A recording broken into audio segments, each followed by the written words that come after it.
पहला राजाओं 7 उसकी 1 आयत में लिखा, सुलेमान ने अपना भवन भी बनाया, अपना घर भी बनाया और उसके निर्माण कार्य में 13 वर्ष लगे।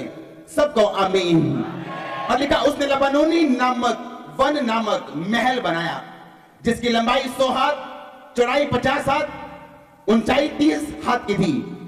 वह देवदारू यानी एक बहुत महंगा पेड़ के खंभों की 4 पंक्तियों पर बना और खंभों पर देवदारू यानी देवदारू लकड़ी की कड़ियां रखी गई। सब बोलो आमीन।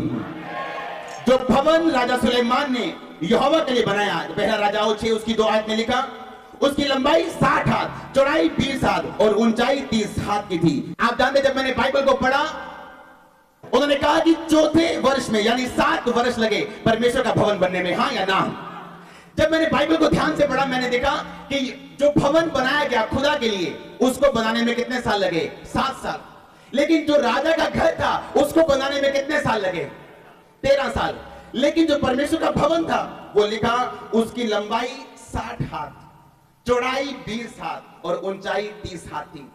इसका मतलब 120 लगाए, अगर 1 हाथ हम 2 फुट का लगाएं तो उसकी लंबाई चौड़ाई जितनी बनती है उससे दुगनी थी उस महल की ऊंचाई और चौड़ाई जो सुलेमान ने अपने लिए बनाया था। जब मैंने ये वचन पढ़ा मेरे को अच्छा नहीं लगा। कितने मेरी बात को समझ रहे हैं? जब मैंने ये वचन पढ़ा मेरे को अच्छा नहीं लगा। मैंने कहा ये कैसे हो सकता है कि परमेश्वर का घर छोटा है और सुलेमान का घर बड़ा है?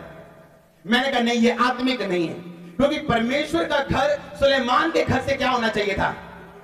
कितने मेरी बात को समझ रहे हैं?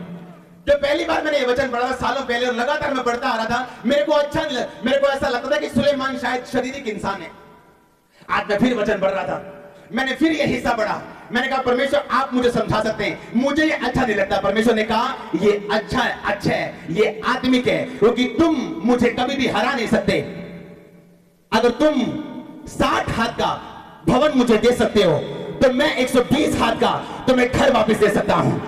आप समझे नहीं मैं आपको क्या कह रहा हूं? मैंने कहा परमेश्वर ने कहा अगर तू 60 हाथ का भवन मुझे दे सकता है